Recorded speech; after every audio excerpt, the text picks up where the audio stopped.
So guys, I haven't really made a video since the ban list hit because I was so excited actually. But I'm making this one because it's pretty much necessary. Um, as you can see, I got my Spellbook of Judgment here. Um, Point is, I loved the power of this card, but I never liked the card itself. Actually, if you're one of my friends, you probably know that I had even talked about cutting Judgment to 1 in my deck if I even played it anymore because the card was so ridiculously overpowered early game, but terrible late game. And the thing is that it's a poorly designed card. It was at 3 and it deserved the ban hammer. I'll say that as a Prophecy player. Apologize for the squealing as of right now. I can't find my microphone for the life of me. I spent the last hour trying to find it. But I'm here to talk about spellbooks and something that a lot of players haven't realized, or if they have realized, don't really care. Because after Judgment got banned, I saw people posting videos with the Japanese list, mind you, where they were saying, "Oh, look, I can't play spellbooks anymore. How they're supposed to be played. I have to go back to this bad Priestess build," and I just wanted to throw my computer because people don't realize the level of depth that this deck can actually have.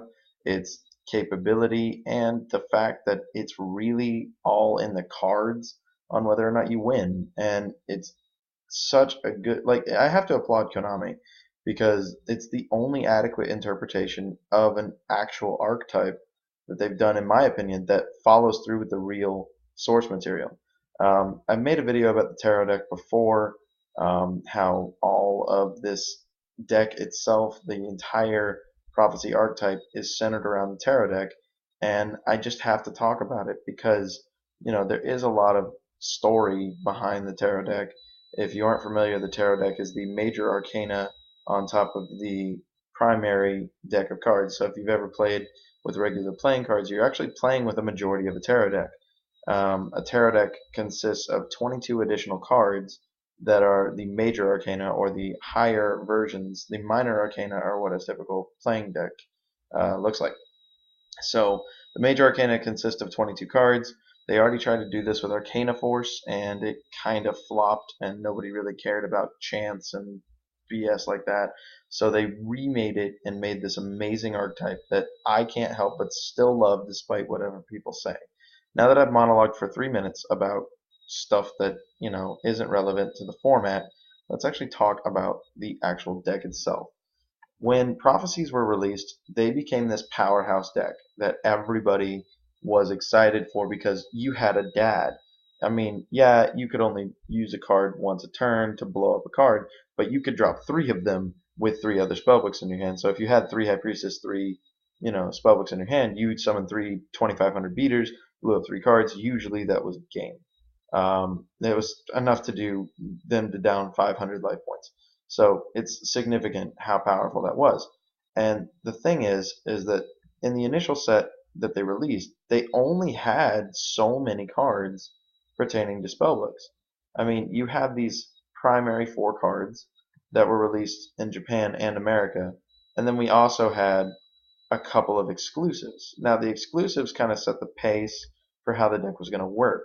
You had Spellbook Library Crescent, which was a Return of the Duelist exclusive, and you also had Prophecy Destroyer, which was a Return of the Duelist exclusive, in addition to Temperance, Charioteer, Strength, and other stuff like that. But, we'll get to them in a minute.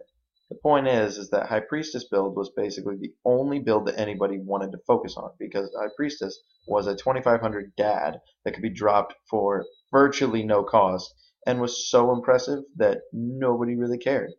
But the thing is that in the next set, they released the Reaper. Now, or actually, this wasn't the next set. This was soon to be. Reaper wasn't released until Cosmoblazer, but the cards pertaining to him, like coming up to him, were the important things, and that was Spellbook of Fate as well as Spellbook of Eternity, which were both released in Abyss Rising, and the Grand Spellbook Tower, which gave the deck a lot more speed and consistency. Fate gave them this amazing option card that just let you do whatever the crap you wanted, and Eternity let you replay the cards that you banished off of High Priestess. So this had to be just pushing the High Priestess build, right? Wrong. The entire archetype has been centered around the two of these, I'm assuming feuding or something, because you have the light and the dark spectrum. If you also notice that both the characters featured in these artworks are facing opposite directions. I don't know if that's a hint or something, but point is, Reaper is a lot more broken than High Priestess, just way harder to pull off. So it's more the risk for reward type play style, which is really what I like to play, because whenever you pull off that huge plus, you like to look at it and just be impressed with what you pulled off. And players should be happy about that. Now the thing is with Prophecy, you look at the deck type as a whole, and you realize that everything about it is centered around putting stuff in the graveyard and getting stuff out of the deck. I mean, Spellbook of Life is a Monster Reborn. People don't play three of it because it is situational. But the thing is the deck still has a Monster Reborn. They have a blanket protection card that can protect from virtually any card outside of monster effects. And you have power to get over whatever you want to kill, and secrets to search out everything. Crescent was a very interesting card, but people didn't realize how good it was until, it started actually topping. Um, because Spellbook Library Crescent was basically an extra Spellbook of Secrets. And when people realized that with Spellbook of Master, you could duplicate Spellbook of Crescent's effect, even if its condition wasn't met, which was that you had no other spellbooks in the graveyard to use it. So Crescent became this not situational card where you didn't have to, draw it in the opening hand in order to use it. So people started playing Crescent because you could utilize it with Master. And on top of that, cards that nobody really saw on their radar, at least when they first came out, I did notice them, was Spellbook Starhall. Spellbook Starhall is this amazing card that, in my opinion, I say play it, play another Spellbook, opponent pops it, whatever, search my Veiler. I don't care, because for those of you that don't realize, Veiler is a spellcaster. I don't know who doesn't understand that, but Veiler is a spellcaster. And I could show you videos where I've utilized Charioteer because, another one of those prophecy cards that nobody cares to play, to use the dead spellbooks in my hand because I can't get any momentum with them and play the deck entirely differently, just grabbing back my Veiler and stopping everything my opponent wants to try to do. The point is that the deck has enough depth and, styles of play that you don't have to isolate yourself to the Reaper or to the High Priestess build. The Reaper build itself is amazing as long as you play it right and work it right and play your cards correctly. Nothing can really, you can't really get out of a bad situation. You can always get out of them. It's never going to be a problem. Other cards that nobody really seems to touch, in addition to my little buddy here, Charioteer, is a card called Spellbook Library of the Heliosphere. Again, like Crescent, you can bypass its condition as long as you play Master. You can mill this card. But how do you get the card in the graveyard? The card that nobody wanted to care about once they released its official text was Fool of Prophecy. Fool of Prophecy said you had to have 5 or more Spellbook spell cards with different names. And that statement alone made everybody say, whoop, deck's dead. Can't do it. It's impossible. There's no way you could get 5 with different names. But have you seen how many we have? I mean, you play Magician, you search out secrets, activate secrets, search out Master, activate Master, search, research with secrets. You're already at 2. Assuming you had a Fool, you milled 1, that's 3. You play Power at attack, that's 4 in grave, and then you search, activate it, goes to grave, doesn't matter what it is at that point. Could be Wisdom, could be anything. And now you have 5. And if you pop off Fool, then you're going to get every one of these effects. And how nice is it to be able to get a 600-point attack bonus, add any spellbook from the deck to the hand, and then special summon any level 5 or higher Dark Spellcaster? Oh, but it's not High Priestess, so it's not that good. Prophecy Destroyer is a card, and nobody seems to care. I remember a video I posted where I showed that I played Prophecy Destroyer in my build, and someone insulted me in the comments, saying that I played a bad card, and that Prophecy Destroyer is the worst card ever designed for spellbooks. I've had games where I've literally summoned this dude 5 times in a row, because the whole point of this deck is not to keep stuff in the graveyard to banish out with High Priestess, it's to use with Prophecy Destroyer and stuff like Fate in order to totally take advantage. Because for those of you that don't know, Fate doesn't target. So whoever doesn't understand that, you activate Fate, banish for condition, but then the opponent has a chance to respond. If they respond, your targets go down, and you can pick whatever the crap you want. That's the point. This deck is versatile. But another card that clashes with the Reaper style is a card like Grand Spellbook Tower. While the card can give you tremendous advantage, it actually limits your supply of spellbooks in the graveyard. So Grand Spellbook Tower goes from being a first turn gotta have it on the board type card to a I can draw this at any time and have advantage, which is why I prefer the Reaper build myself. You don't have to play however I play. It's not important. What you do is you play however your style is. But I'm trying to point out that there are strategies that this deck has that people don't fully utilize because they're scared of playing new cards, cards that nobody ever sees. Stoic of Prophecy says this card's sent to the graveyard, meaning whenever. It doesn't matter if it's milled, synchro, exceed material, whatever. It doesn't matter. If it's sent to the graveyard, you get to add a level 3 Prophecy monster from the deck to the hand. But that's not Magician, so it's not very good. It's not Magician, but that means you can get Fool. That means you can get other cards. Temperance of Prophecy is a pop me when a spellbook's activated. Summon any light or dark spellcaster level 5 or higher from the deck. Any of them. It doesn't matter. That card's fantastic, and it's a level 3, so Stoic can search it.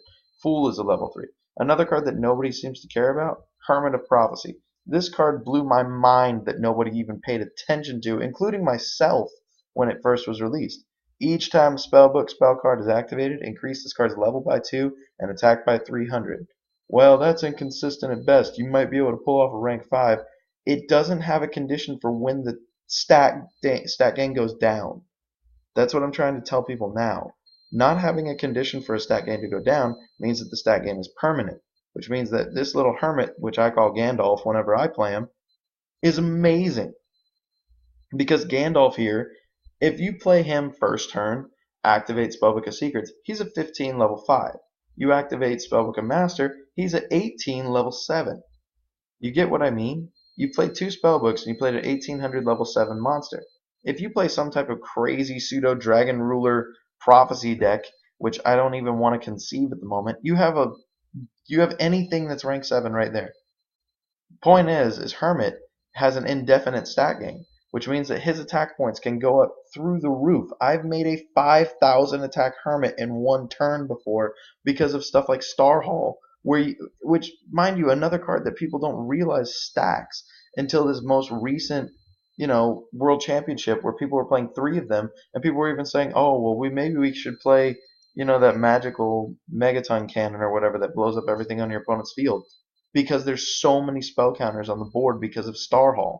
Starhall stacks and gives stat bonuses. You have 2 on the board with a Hermit.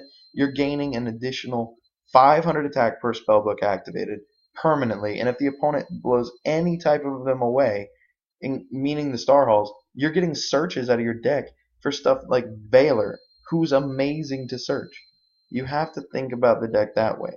The way that the entire deck was meant to be played, at least when it was first conceived, was use Justice to get a +1. Justice is a bad thing in the Reaper deck, so it's understandable that Justice makes sense for the High Priestess build, but is the High Priestess build better in this current meta? Not in my opinion. Having an indefinite boss monster that keeps coming back all the time, provided that you have enough spellbooks engraved, which you should be doing anyway, that's a plus. Having a monster that if it hits the board you basically should win the game, that's a plus. And having a monster that just in case, you have to blow up the board, World of Prophecy, a card that I think I heard was $8 right now. This card is amazing. Don't turn down the Prophecy deck because you don't understand it. There's one other card in the deck that's fantastic, and that's the card that recharges everything, where you can just do it all again. The Wheel of Prophecy. This card's fantastically designed, but nobody plays it. Because why? It's a freaking dollar rare, maybe 50 cents. Because nobody gives a crap about a 2700 that has to be special summoned by an effect. Yeah, but if Reaper summons this guy and you chain stuff like Fate, you could put back everything, because his effect would resolve last. The point here is that Prophecy is not a dead archetype by any means. If anything, people are finally going to have to be creative with it. I've told my friends that I see Prophecy as a new wind-up style deck, where everything that they had that was amazing got banned, and by that I mean one card, and everybody thought it was dead, and then it's not anymore. Point is that the Fool transitions to the Reaper, and the Reaper wins games. So have fun, guys. Doom Valley Games. Later.